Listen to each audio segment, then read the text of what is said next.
Hello friends, Medivision wholesale platinum software में आपका स्वागत है।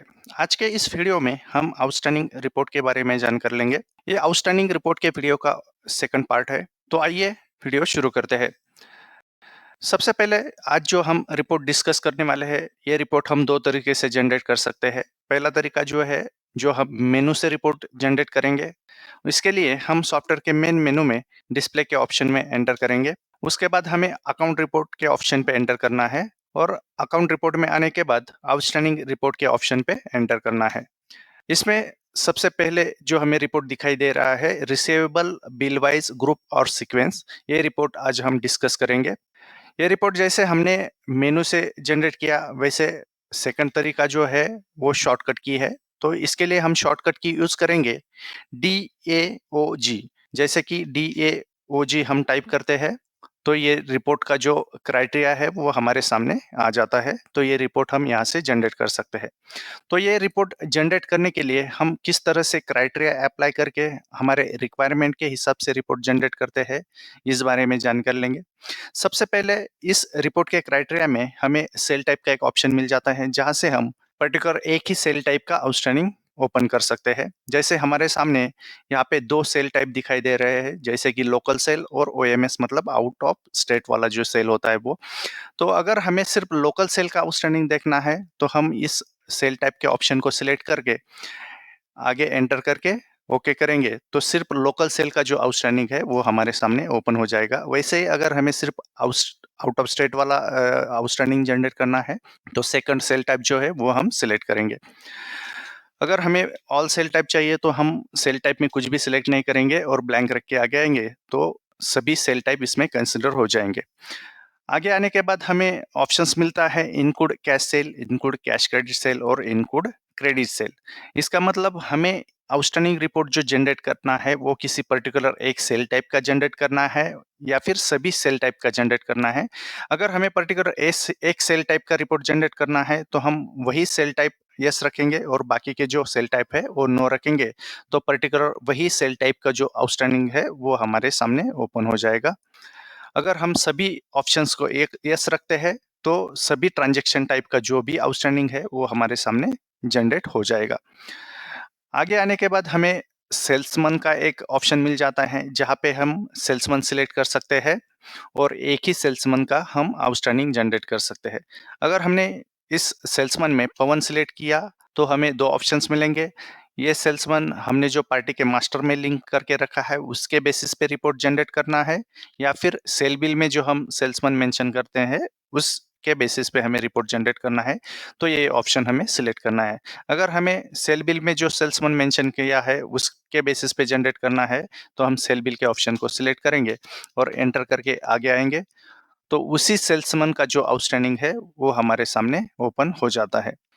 वैसे ही अगर हमें किसी पर्टिकुलर एरिया का आउटस्टैंडिंग देखना है, जैसे कि अगर हम यहाँ पे बैनर सिलेक्ट करते हैं या फिर अगर हमें मल्टीपल एरिया सिलेक्ट करने हैं तो हम मल्टीपल एरियाज भी इसमें सिलेक्ट कर सकते हैं। तो ये एरिया वाइज आउटस्टैंडिंग रिपोर्ट जो है वो हमारे सामने ओपन हो जाता है। तो इस तरह से हम एरिया वाइज आउटस्टैंडिंग भी इसमें जनरेट कर सकते हैं। अगर हमें सभी एरिया का आउटस्टैंडिंग चाहिए तो हम ये ऑप्शन जो है ब्लैंक रख के एंटर करेंगे तो सभी एरिया जो है उस पे कंसिडर हो जाएंगे। इसका मतलब जो फील्ड हमें ऑल कंसिडर करना है तो उस जगह पे हमें कुछ भी सिलेक्शन नहीं करना है और ब्लैंक रख के एंटर करके आगे आना है। जैसे कि हमने सेल टाइप इसमें ब्लैंक रखा तो ऑल सेल टाइप सिलेक्ट हो जाते हैं। अगर सेल्समैन हम सिलेक्ट नहीं करते तो सभी सेल्समैन इसमें सिलेक्ट हो जाएंगे। अगर हम एरिया सिलेक्ट नहीं करते तो सभी एरिया इसमें कंसिडर हो जाएंगे। इसी तरह से कंपनी में भी हम कुछ कंपनी सिलेक्शन नहीं करते तो टोटल आउटस्टैंडिंग इसमें कंसिडर हो जाता है। अगर हमें किसी पर्टिकुलर कंपनी का रिपोर्ट जनरेट करना है तो वो भी हम कर सकते हैं। जैसे अगर हम इसमें सिप्ला का जो डिवीजन है ये सिलेक्ट करते हैं और एंटर करके डेट रेंज एंटर करेंगे तो उस पर्टिकुलर डिवीजन का जो आउटस्टैंडिंग है वो इसमें ओपन हो जाएगा। तो इस तरह से हम सेल्समैन या फिर एरिया या फिर पर्टिकुलर कंपनी का रिपोर्ट इसमें जनरेट कर सकते हैं। इसमें अलग-अलग कॉम्बिनेशन भी हम कर सकते हैं, जैसे कि हमें इसमें सेल्समैन सिलेक्ट करना है और पर्टिकुलर एक ही एरिया का चाहिए तो वो भी सिलेक्ट कर सकते हैं। अगर हम इसमें सेल्समैन सिलेक्ट नहीं करते और पर्टिकुलर एक ही एरिया का हमें रिपोर्ट जनरेट करना है और पर्टिकुलर एक ही कंपनी का उस एरिया का आउटस्टैंडिंग हमें जनरेट करना है, तो वो भी हम इसमें कर सकते हैं। तो इस तरह से हम अलग-अलग कॉम्बिनेशन इसमें करके ये रिपोर्ट जनरेट कर सकते हैं।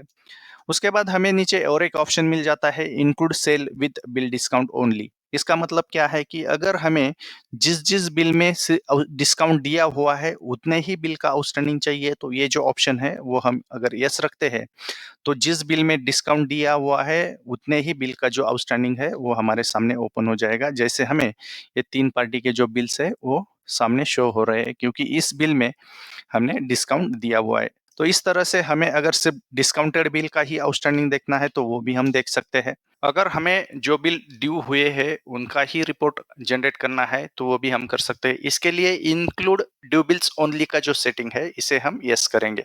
अगर इसे हम यस करते हैं और यहाँ पे हमें एक ऑप्शन मिलता है ओवरड्यू बाय, मतलब यहाँ पे हम डेज एंटर करेंगे। जैसे कि अगर हम इसमें 10 दिन डालते हैं, तो जो बिल ड्यू होके 10 दिन हुए हैं या फिर उससे ज़्यादा दिन हुए हैं, उतने ही बिल का जो आउटस्टैंडिंग रिपोर्ट है, वो हमारे सामने ओपन हो जाएगा।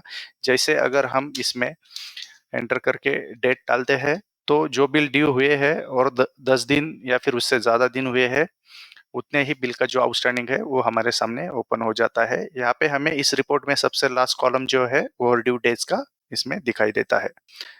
इस तरह से ड्यू बिल्स का भी रिपोर्ट हम जनरेट कर सकते हैं। उसके बाद हमें इंक्लूड बाय स्टेटमेंट पीरियड का एक ऑप्शन मिल जाता है।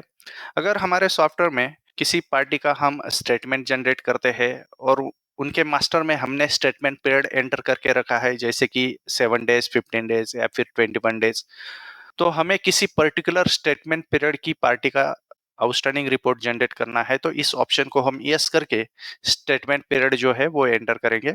जैसे कि अगर हमें 7 डेज पार्टी का जो आउटस्टैंडिंग रिपोर्ट है वो जनरेट करना है, तो हम पीरियड में 7 एंटर करके ओके करेंगे और डेट एंटर करेंगे। तो जिस पार्टी के मास्टर में 7 डेज स्टेटमेंट पीरियड हमने मेंशन किया है, उतनी ही पार्टी का जो आउटस्टैंडिंग रिपोर्ट है वो हमारे सामने ओपन हो जाता है। वैसे ही अगर हमें 15 डेज की पीरियड की पार्टी का आउटस्टैंडिंग जनरेट करना है, तो इसमें हम 15 डेज एंटर करेंगे। तो इस तरह से हम स्टेटमेंट पीरियड वाइज भी रिपोर्ट जनरेट कर सकते हैं। उसके बाद हमें ग्रुप बाय में 3 ऑप्शंस मिलते हैं, नन, कस्टमर वाइज और एरिया कस्टमर सीक्वेंस वाइज। सबसे पहले अगर हम नन सिलेक्ट करते हैं और डेट एंटर करते हैं, तो date wise, bill wise outstanding जो है वो हमारे सामने ओपन हो जाता है। अगर इसमें हम कस्टमर वाइज सिलेक्ट करते हैं, तो ये जो आउटस्टैंडिंग रिपोर्ट है, कस्टमर वाइज अल्फाबेटिकली हमारे सामने जनरेट हो जाएगा। उसके बाद हमें तीसरा ऑप्शन जो मिलता है, एरिया कस्टमर सीक्वेंस वाइज। इसका मतलब हम सॉफ्टवेयर में कस्टमर के मास्टर में एरिया की जो सीक्वेंस है वो सेट करके रख सकते हैं। इसका यूज हम कलेक्शन करने के लिए किसी रूट में सबसे पहले कौन सी पार्टी आती है, उसके बाद कौन सी पार्टी आती है, इस तरह से हम कस्टमर वाइज सीक्वेंस सेट करके रख सकते हैं। उसके बेसिस पे अगर हमें रिपोर्ट जनरेट करना है, तो ये ऑप्शन हम सिलेक्ट करेंगे। सीक्वेंस सेट कैसे करनी है, इसका वीडियो पोर्टल पे अवेलेबल है, इसे आप रेफर कर सकते हो। तो हम ये जो ऑप्शन है सिलेक्ट करते हैं और डेट एंटर करते हैं, तो सीक्वेंस के हिसाब से ये जो स्वामी मेडिकल है वो सबसे ऊपर आया है, क्योंकि हमने जो सीक्वेंस सेट की है, जिसमें स्वामी मेडिकल स्टोर जो है वो हमने सबसे पहले रखा हुआ है सीक्वेंस में, तो इस वजह से स्वामी मेडिकल सबसे ऊपर आया है। तो इस तरह से हम ये ऑप्शंस यूज कर सकते हैं। तो आज के इस वीडियो में हमने आउटस्टैंडिंग रिपोर्ट के बारे में जानकारी ली और उसे हम हमारे रिक्वायरमेंट के हिसाब से कैसे कस्टमाइज करके वो रिपोर्ट जनरेट कर सकते हैं, इस बारे में जानकारी ली। धन्यवाद।